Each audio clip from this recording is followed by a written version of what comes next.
1940 में British Indian army की Bloch regiment की 5वीं पलटन ज्वाइन की।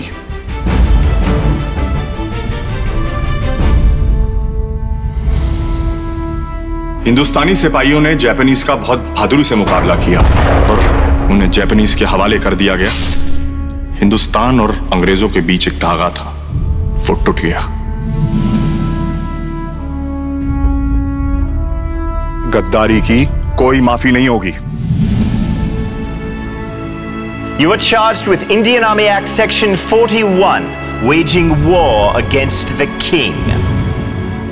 जब अंग्रेजी अफसरों ने साडी हिफाजत नहीं की, तो वो हमारी वफादारी के हकदार किस तरह हो सकते हैं?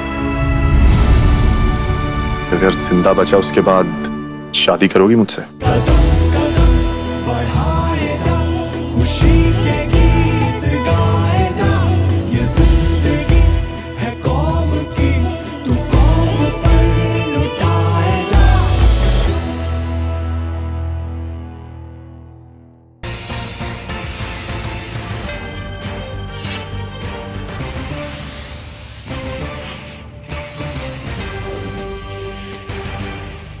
नमस्कार, राज्यसभा टीवी के खास कार्यक्रम स्पेशल रिपोर्ट में आपका स्वागत है। मैं हूं अरविंद कुमार सिंह।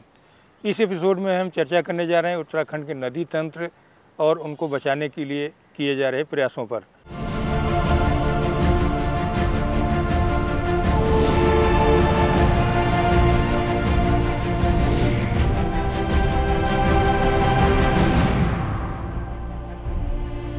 उत्तराखंड विधानसभा के अध्यक्षीय शोध कदम की ओर से उत्तराखंड में ही गंगा तट पर एक मंथन हुआ, जिसमें तमाम विशेषज्ञों के साथ नीति निर्माता भी शामिल हुए और उन्होंने शायद पहली बार एक महत्वपूर्ण बैठक की और जानने की कोशिश की कि आखिर गंगा और जीवनदायिनी नदियों को कैसे बचाया जा सकता है, क्या है इनका समाधान।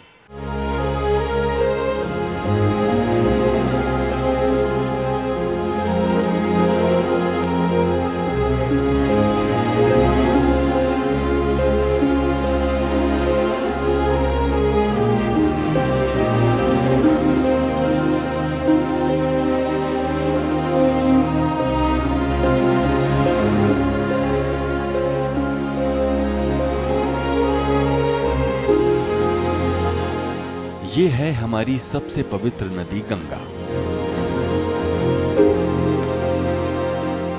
भारत की जीवन रेखा। सदियों से भारतीयों के लिए पूज्य और पवित्रतम महानदी। इसके किनारे दुनिया के सबसे बड़े मेले लगते हैं। कुंभ और अर्धकुंभ में विशाल जनसमुद्र उमड़ता है।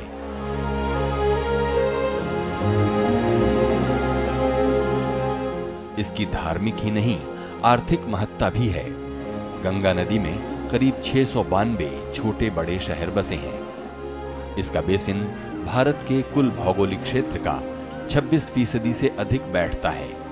सीधे तौर पर गंगा देश की करीब 37% आबादी को जीवन देती है। इतनी सारी महत्ता के बाद भी गंगा आज गंभीर संकट से जूझ रही है।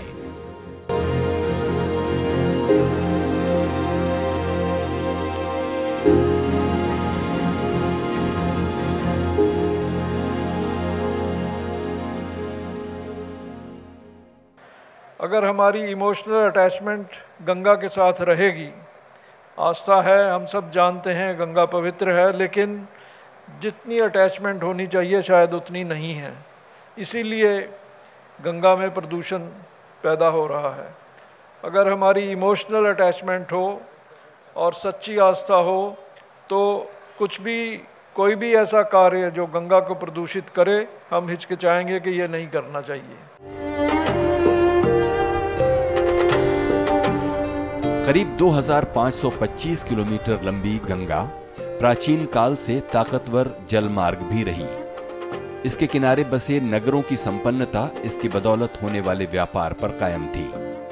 औद्योगिक क्रांति और हरित क्रांति दोनों में गंगा की भूमिका रही। गंगा की महत्ता के बारे में जितना साहित्य रचा गया, उतना किसी और नदी के बारे में नहीं। लेकिन आज यही जीवनदायिनी गंगा गंभीर संकट में है। इसे लेकर जनप्रतिनिधि और आम लोग सभी चिंतित हैं। गंगा को अविरल और निर्मल कैसे रखा जाए, इसकी चिंता पहली बार गंगा के मायके उत्तराखंड में एक अलग अंदाज में दिखाई दी।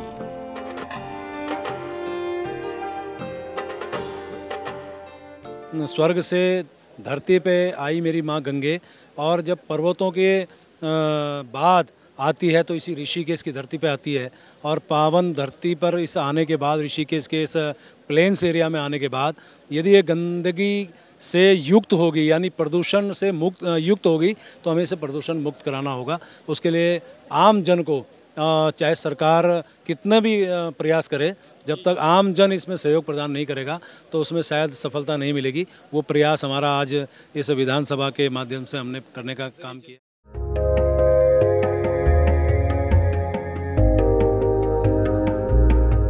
उत्तराखंड विधानसभा की पहल पर अध्यक्षीय शोध कदम के तहत 18 मई 2017 को उत्तराखंड के नदी तंत्र के बहाने गंगा पर गंभीर विचार मंथन हुआ। अध्यक्षीय शोध कदम के तहत ऐसे विषयों पर मंथन की शुरुआत संसद में लोकसभा अध्यक्ष सुमित्रा महाजन ने 2015 में की थी, लेकिन राज्य विधानमंडलों में विधानसभा से बाहर ऐसे मंथन की पहल सबसे पहले उत्तराखंड विधानसभा ने की।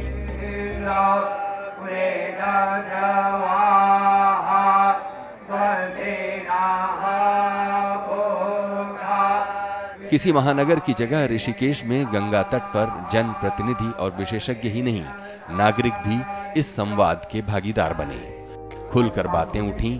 उत्तराखंड के राज्यपाल डॉक्टर के पॉल ने अपने उद्घाटन भाषण में विधानसभा के अध्यक्ष प्रेमचंद अग्रवाल की इस पहल को सराहा।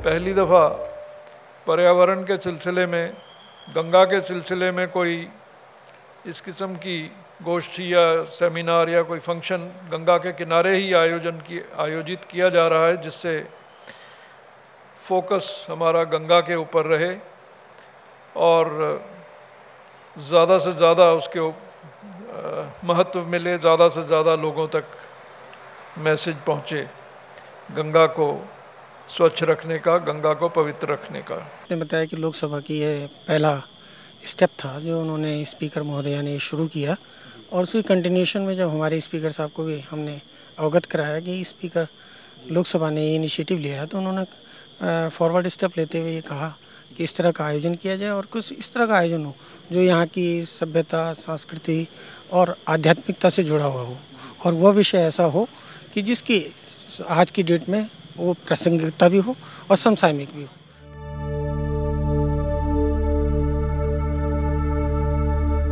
तीर्थ नगरी ऋषिकेश का अपना अलग महत्व है। गंगा यहीं से अपने पर्वतीय निवास से नीचे उतरकर मैदानी भाग में प्रवेश करती है। इस नाते यहाँ के गंगा जल की अपनी अलग महत्ता है।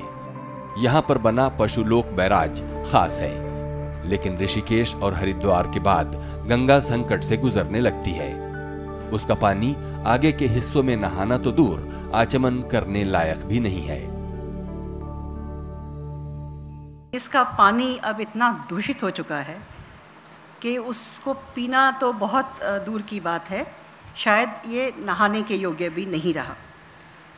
और इस सब के लिए कहीं ना कहीं हम सब लोग जो इसके किनारे रहते हैं या इसका इस्तेमाल करते हैं, कहीं ना कहीं इसकी रिस्पॉन्सिबिलिटी हम पर आती है। हरिद्वार के जल को जिसमें हम स्नान करते हैं, 50,000 से 1 लाख लोग रोज स्नान करते हैं, नहाते हैं, पीते हैं श्रद्धा के कारण, लेकिन उसमें जो बैक्टीरिया है, उसमें जो बीओडी की मात्रा है, डीओ की मात्रा है, डिजॉल्व ऑक्सीजन की मात्रा है, उसकी जो स्थिति है सचमुच भयंकर है। गंगा और यमुना सरीखी जीवनदायिनी नदियों का मायका है उत्तराखंड। यहीं 4 धाम भी हैं। ये सारी खासियत उत्तराखंड को देवभूमि बनाती है। उत्तराखंड का आकार 35,566 वर्ग किलोमीटर है, जबकि आबादी का 1 करोड़ से अधिक। 9 नवंबर 2000 को ये भारत का 27वां राज्य बना। इसके बाद से यहाँ काफी तरक्की हुई है। तो भी जिस राज्य से गंगा यमुना निकलती हैं, वहां के 39,000 गांव माजरों में 17,000 में पीने के पानी का ठोस इंतजाम राज्य बनने के 16 साल बाद भी नहीं हो पाया है। कई दूसरे संकट भी हैं।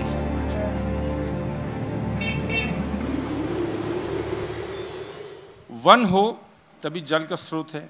हमारा देश में जो जंगल है उससे लगभग 450 नदी की कैचमेंट है, वहाँ से फ्लो होता है। जो आज आप देख रहे हैं कि शहर में या गांव में पानी की किल्लत है, पानी का बड़ी दिक्कत है। पानी का समस्या सैनिटेशन सुधारने में से नहीं होगा या ड्रेनेज बनाने से नहीं होगा। पानी का समस्या तभी सुधरेंगे जब आप इकोलॉजिकल सिस्टम्स को मेंटेन करेंगे।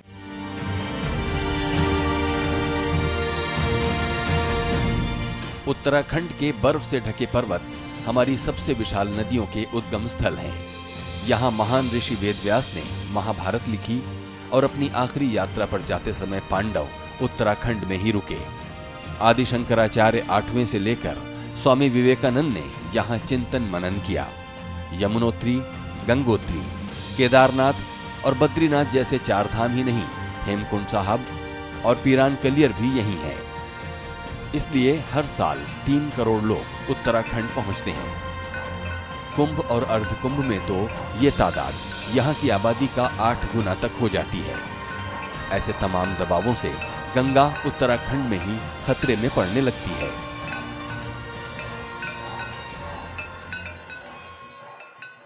लोकसभा अध्यक्ष ने 2015 में अध्यक्षीय शोध पहल के तहत तमाम ज्वलंत सवालों पर चर्चा के लिए एक प्लेटफॉर्म मुहैया कराया और राज्य विधानमंडलों में उत्तराखंड प्रथम है जिसने मौके पर जाकर इसकी एक नई शुरुआत की है और गंगा के बहाने तमाम अन्य ज्वलंत विषयों पर काफ़ी गंभीर मंथन हुआ। फिलहाल लेते हैं एक छोटा सा ब्रेक और इसके बाद आपको दिखाएंगे स्पेशल रिपोर्ट।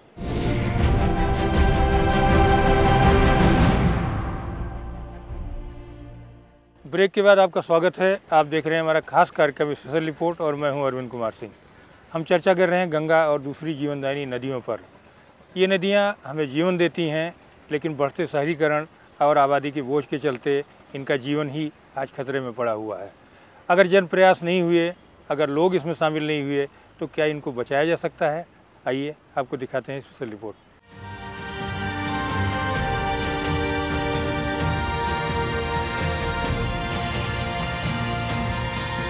उत्तराखंड की अपनी तमाम खूबियां हैं। ये वनों और नदियों का प्रदेश है। यहाँ से 20 नदियां निकलती हैं और इसके भौगोलिक क्षेत्र का 64.8% वन है। इस नाते अनूठी जैव विविधता भी यहाँ देखने को मिलती है। ये प्रांत देश के पर्यावरण और प्रतिरक्षा दोनों लिहाज से अहम है, क्योंकि इसकी सीमा चीन और नेपाल से लगी है। यहाँ 11 ग्लेशियर और 26 जलाशय और सरोवर हैं। लेकिन हाल के वर्षों में जलवायु परिवर्तन और बढ़ती आपदाओं ने लोगों को हिलाकर रख दिया है। 2013 में आई भीषण आपदा में 13,000 लोग मारे गए और 232 गांव पूरी तरह तबाह हो गए। तब से कई मोर्चों पर सरकार भी जगी है और समाज भी। आवश्यक न्यूनतम मानक से नदी की धारा कम होने से गंगा की जैव विविधता के विलुप्त होने का खतरा है। वास्तव में गंगा की निर्मलता एवं अविरलता के समक्ष वर्तमान में विकराल चुनौती है। इन चुनौतियों को दूर करने का दायित्व सरकार और समाज, यानी कि आप, सरकार और समाज हम दोनों का है। संगोष्ठी में शामिल विशेषज्ञों ने माना कि गंगा की निर्मलता और अविरलता एक दूसरे के पूरक हैं। बिना अविरल बहे गंगा निर्मल नहीं हो सकती। ये बात भी स्वीकारी गई कि आज गंगा विश्व की सबसे प्रदूषित नदियों में शामिल हो चुकी है।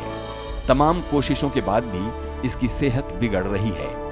आस्था की इस नदी को तमाम लोग गंदा करने में लगे हैं। इस नाते गंगा को बचाना सरकार और समाज दोनों का दायित्व है और इसमें भी सबसे बड़ी भूमिका नदी के तट पर रहने वाले लोगों की होनी चाहिए।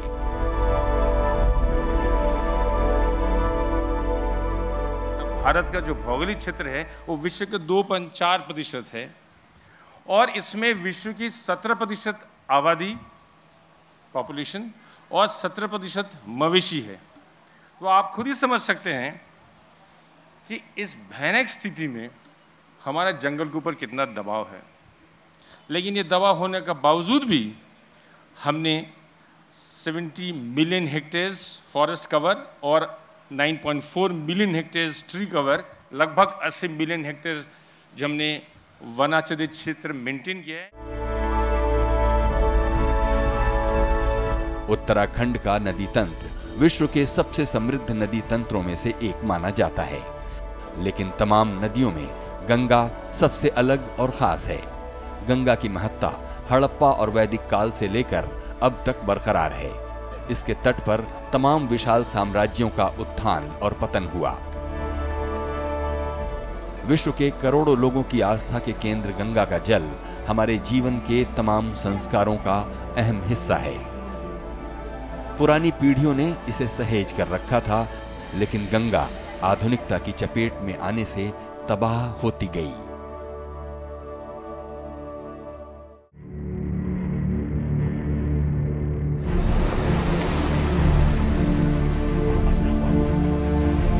तमाम खतरों और चुनौतियों के बीच जलवायु परिवर्तन एक बड़े संकट के रूप में उभर कर सामने आ रहा है।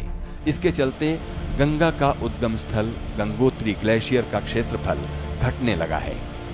अगर तस्वीर बदली नहीं तो यहीं से गंगा की जल राशि घटने लगेगी। वैसे भी सिंचाई से लेकर पेयजल जैसी जरूरतों के लिहाज से पानी का अत्यधिक दोहन हो रहा है। इससे गंगा की जलधारा कम हो रही है। इसका बुरा असर पारिस्थितिकीय तंत्र पर भी पड़ रहा है। नासा की एक रिपोर्ट, बड़ी महत्वपूर्ण रिपोर्ट, 137 वर्ष में पहली बार अप्रैल का महीना इतना गर्म हुआ है, और ये तो अभी शुरुआत है, अभी तो जनवरी गर्म होने वाली है। यदि हमें गंगा के तटों को बचाना है तो हमें पेड़ों को लगाना पड़ेगा, पेड़ों को लगाना होगा, औषधियों को लगाना होगा, और ऐसी बेलों को लगाना होगा, ऐसी जड़ी बूटियों को लगाना होगा जो जड़ों को भी पकड़ के रखें, मिट्टी को भी पकड़ के रखें और पानी को भी। लंबे समय से गंगा बचाओ अभियान में लगे स्वामी चिदानंद सरस्वती मानते हैं कि जन भागीदारी के बिना गंगा को बचाने के काम को गति नहीं मिल सकती। आज हरिद्वार से आगे गंगा का अस्तित्व खतरे में पड़ गया है। इस नाते गंगा तट पर बसे लोगों को ही गंगा की सफाई में सबसे आगे आना होगा। भारत सरकार ने एक स्लोगन दिया हमें, एक कदम स्वच्छता की ओर। मुझे तो लगता है कि समय आ गया है, अब एक कदम नहीं बल्कि हर कदम स्वच्छता की ओर, हर कदम।